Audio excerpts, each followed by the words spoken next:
बिस्मिल्लाहिर्रहमानिर्रहीम। अस्सलाम वालेकुम नाज़रीन, मैं एडवोकेट चौधरी नसीर कम्बो अपने YouTube channel advocate Naseer Kamboh official के साथ हाजिर खिदमत हूँ। नाज़रीन, आज हम जो टॉपिक आपके सामने ज़ेरे डिस्कशन ला रहे हैं, ये बड़ा जो है वो एक दर्दनाक और एक हौलनाक जो है इस माशरे का पहलू है कि 2 दिन पहले डिफेंस फेज 7 में एक कम सिन ड्राइवर अफनान, जो कि ना उसकी उम्र पूरी थी ना उसके पास ड्राइविंग लाइसेंस था,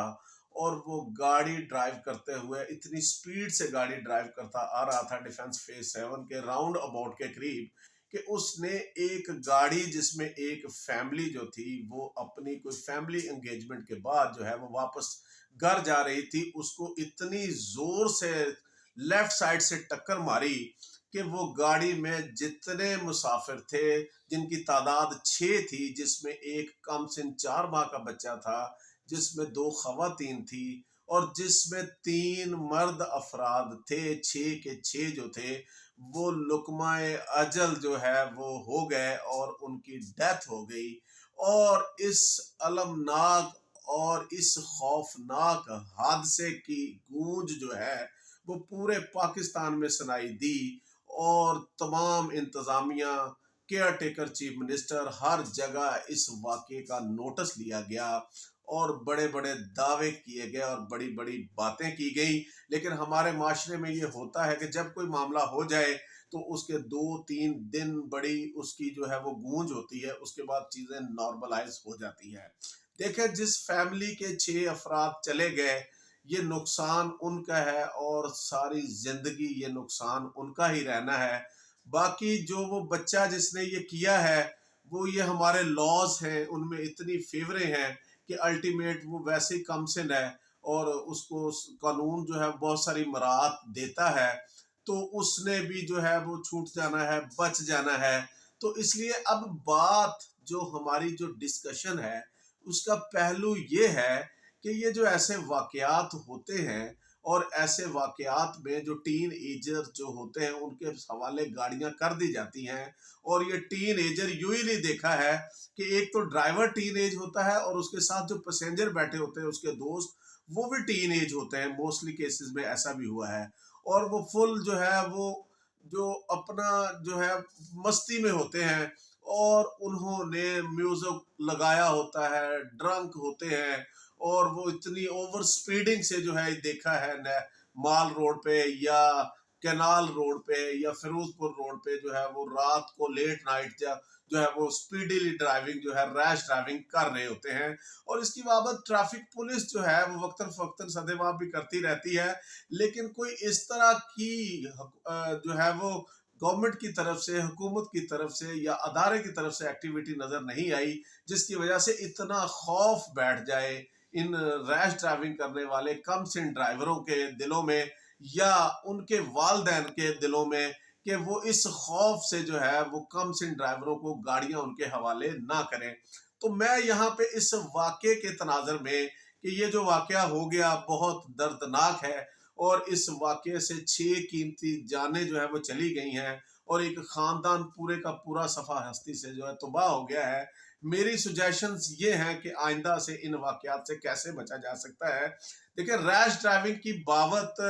जो कवानीन हैं वो तो रैश ड्राइविंग, अगर कोई लाइसेंस होल्डर बंदा जो है वो रैश ड्राइविंग करता है तो रैश ड्राइविंग की बाबत जो पाकिस्तान पीनल कोड में दफात दर्ज है 320 पीपीसी और 322 पीपीसी, उसमें भी जो है वो रैश ड्राइविंग करने वाला बंदा अगरचे वो लाइसेंस होल्डर होता है, उसको जो है वो कंप्लीट दियत देने का हुक्म होता है, ये ज्यादा से ज्यादा 10 साल तक की सजा का हुक्म होता है। लेकिन जहां पे कम सिन टीन एज ड्राइवर होते हैं जिनके पास ड्राइविंग का लाइसेंस ही नहीं होता, इनफैक्ट वालदैन अगर उनके हवाले गाड़ियां करते हैं तो उनको एक तरह की परमिशन देते हैं कि आप रोड पे गाड़ी चलाएं, किसी को भी जाके टक्कर मार दें और उसको जा भाग कर दें, तो ये इनफैक्ट जो है वो किसी को भी कत्ल कर देने का, जान से मार देने का एक तरह से इंटेंशनली लाइसेंस है। मैं समझता हूँ यहाँ मेरी सजेशन है कि लॉ में अमेंडमेंट करके जो वालदैन इस तरह गाड़ियां जो है वो हवाले करते हैं یا وہ بچے جو ہے وہ والدین سے غلط بیانی کر کے یا والدین کو چیٹ کر کے گاڑیاں روڈ پہ لے آتے ہیں، تو اس پہ سخت لیجسلیشن ہونی چاہیے، والدین کو تنبیہ ہونی چاہیے، والدین کو اس میں ملزم بنانا چاہیے، تاکہ اس خوف سے والدین جو ہے وہ کبھی بچوں کو جو ہے وہ گاڑی ان کے حوالے نہ کریں، کیونکہ یہ جو المیہ ہے ہمارے معاشرے میں کہ بچے گاڑیاں چلا رہے ہوتے ہیں، نہ سیٹ بیلٹ انہوں نے باندھے ہوتے ہیں، نہ ان کو ڈرائیونگ کے اصولوں کا پتہ ہوتا ہے، اور زیادہ ٹین ایجر بچے جو ہیں ٹین ایجر بچوں کے ساتھ ہی بیٹھے ڈرائیونگ کر رہے ہوتے ہیں، اور یہ عمر ایسی ہوتی ہے کہ اس میں سیریسنس ہوتا ہی نہیں ہے۔ تو اس کے سد جواب کے لیے میں سمجھتا ہوں کہ موٹر جو ہمارا ٹریفک کا محکمہ ہے، ان کو سخت قوانین بنانے چاہیے، اور اس میں جو ہے وہ زیرو ٹالرنس پالیسی کے تحت ایک پلان مرتب کرنا چاہیے، اور وہ پلان مرتب کر کے جو ہے وہ ایک سخت ڈائریکشن اور لائن مرتب کرنی چاہیے، تاکہ اتنا خوف بیٹھ جائے لوگوں میں، معاشرے میں، والدین کے دلوں میں، کہ کسی بچے کو بھی نہ ٹین ایجر بچے کو موٹر سائیکل دینی ہے روڈ پہ چلانے کے لیے، اور نہ ان کو گاڑی دینی ہے روڈ پہ چلانے کے لیے۔ ان کو پتہ ہوگا کہ اگر یہ کریں گے تو اس کی سزا ہمیں ملے گی، اور ان کی جو ہے والدین کا میں سمجھتا ہوں جو سدباب اگر کیا جائے گا اس معاملے میں، والدین کو تنبیہ کی جائے گی، والدین کے ساتھ سختی کی جائے گی، تو یہ رک سکتا ہے۔ ادروائز ہمارے معاشرے میں بچوں کا ٹین ایج بچوں کا گاڑیاں روڈ پہ چلانا ایک معمول ہے۔ کوئی بھی فیسٹیول ہو، تہوار ہو، 14 اگست ہو، عید میلاد النبی ہو، یا عید ہو، یا کوئی بھی تہوار ہو، تو اکثر روڈوں پہ دیکھا ہے بچے شور واویلا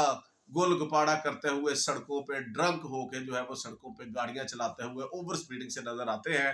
اور اسی وجہ سے اس کو ہمارے معاشرے میں یہ ایک فیشن بن گیا ہے، اور اس کو اتنا معیوب اور برا نہیں سمجھا جاتا، جس کی بنا پہ جو ہے یہ حادثات ہوتے ہیں۔ اور 2 دن پہلے یہ جو بہت ہی دہلا دینے والا، دل دکھا دینے والا حادثہ ہوا ہے، اور میں سمجھتا ہوں کہ اگر جو میں نے سجیشن جو ہے وہ سجیسٹ کی ہیں، اگر ان پہ عمل کیا جائے تو ایسے حادثات سے مستقبل میں بچا جا سکتا ہے۔ انہی الفاظ کے ساتھ آپ سے اجازت چاہوں گا، اپنا خیال رکھیے گا، نئے ٹاپک کے ساتھ انشاءاللہ پھر حاضر ہوں گے۔ اللہ حافظ۔